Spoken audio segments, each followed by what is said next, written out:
আসুন একটা সত্যকে স্বীকার করি, আমরা ছোটবেলা থেকেই সূরা ইখলাস মুখস্থ করি, কিন্তু এর গভীর অর্থ আমাদের অনেকেরই অজানা। सूरा इखलास का मतलब क्या है? বিশ্বাস করুন, এই কথাগুলো শোনার পর আপনি বুঝতে পারবেন আল্লাহ কে, সূরা ইখলাস কিভাবে অবতীর্ণ হলো এবং এর পিছনের গল্প কি, কেন এই 4 আয়াতের ছোট সূরাটি কোরআনের 1/3 সমান, এবং সবচেয়ে গুরুত্বপূর্ণ, আজকের এই আধুনিক সময়েও এই সূরা দিয়ে আল্লাহ আমাদের কি শেখাতে চান।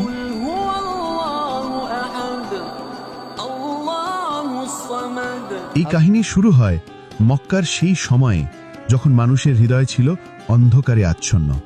প্রতিটি গলি, প্রতিটি বাজারে পাথরের মূর্তি সাজানো ছিল। কাবা ঘরের চারপাশে শুধু মূর্তি আর মূর্তি।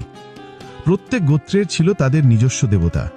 কেউ বলতো এই হলো আমাদের বৃষ্টির দেবতা, আবার কেউ বলতো এই হলো আমাদের পরিবারের রক্ষক। ये हमारा बारिश का देवता है, देख कितना सुंदर है। हाँ हाँ, और ये हमारे परिवार का रखवाला है, हमेशा हमारी रक्षा करता है। এটাই ছিল মক্কার পরিবেশ, কুসংস্কারে ভরা।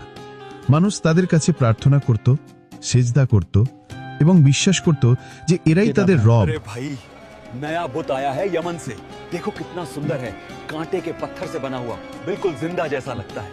वाह, सच में कमाल है। लाओ लाओ, इसके लिए चांदी के गहने और सोने की सजावट भी बना देते हैं, सबसे अलग दिखेगा। ধর্ম যেন এক ব্যবসায় পরিণত হয়েছিল।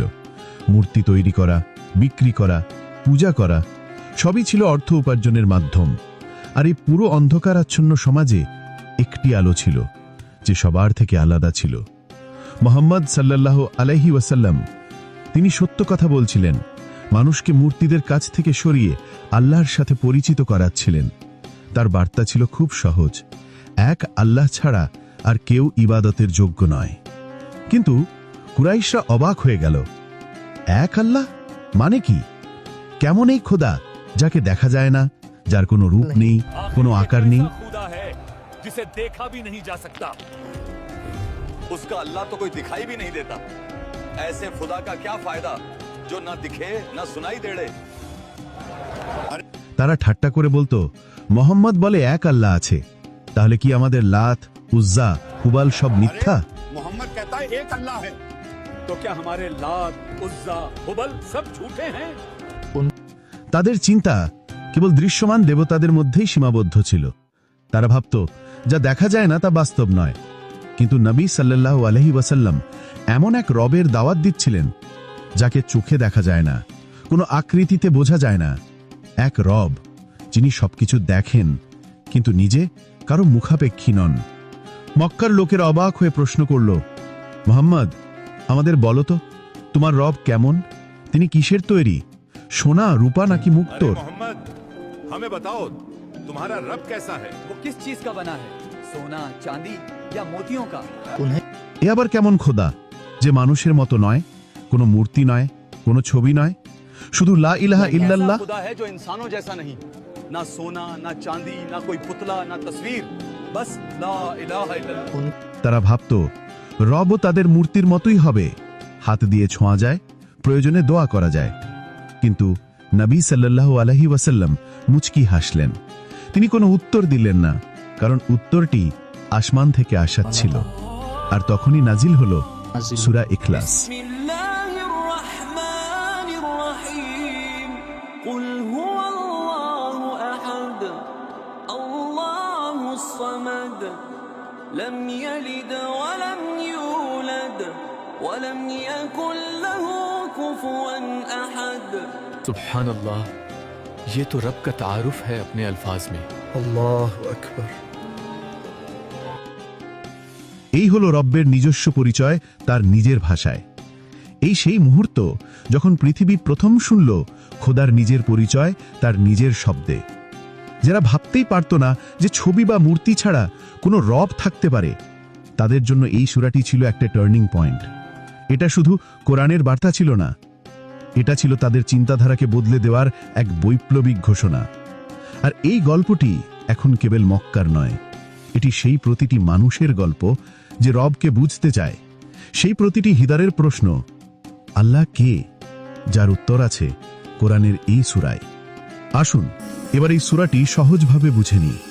قل هو الله أحد অর্থাৎ বলুন, তিনি আল্লাহ, এক এবং অদ্বিতীয়। তার কোনো অংশীদার নেই, তার সমান কেউ নেই।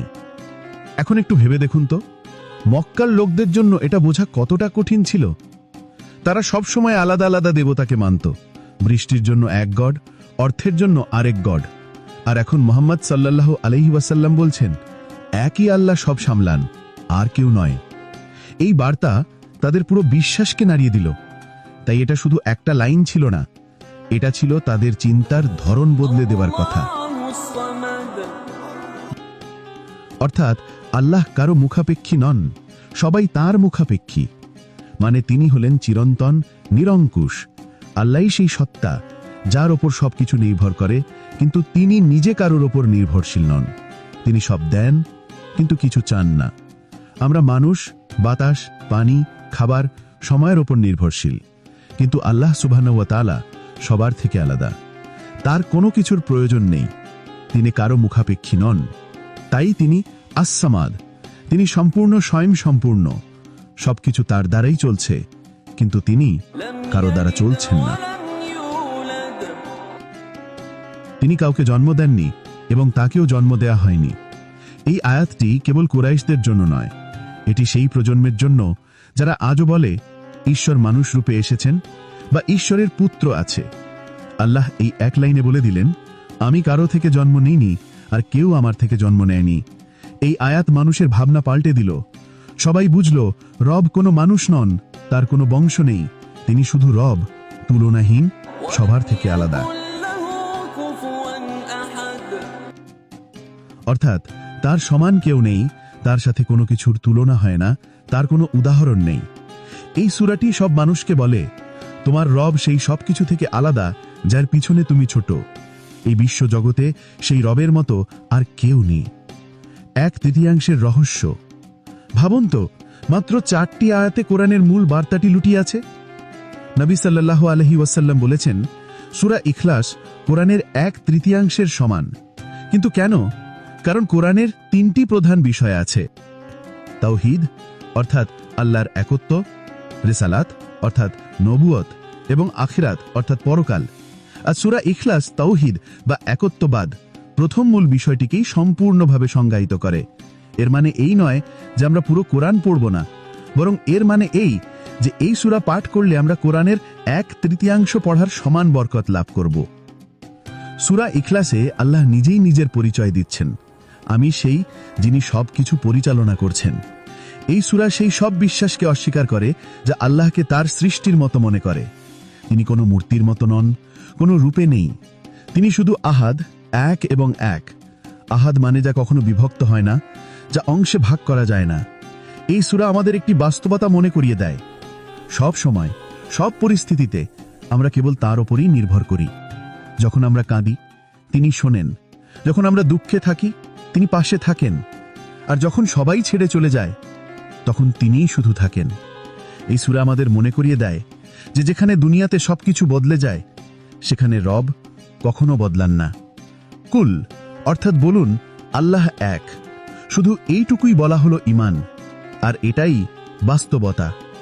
সত্যি, এই সূরা ইখলাস আমাদের শেখায় ভরসা কেবল আল্লাহর ওপরেই রাখা উচিত। কখনো কখনো মনে হয় আমরা সব হারিয়ে ফেলেছি, কিন্তু তখনই মনে পড়ে তিনি এখনো আছেন। بسم الله الرحمن الرحيم قل هو الله أحد الله الصمد لم يلد ولم يولد ولم يكن له كفوا أحد सुब्हान अल्लाह, ये तो रब का तारुफ है अपने अल्फाज में। الله أكبر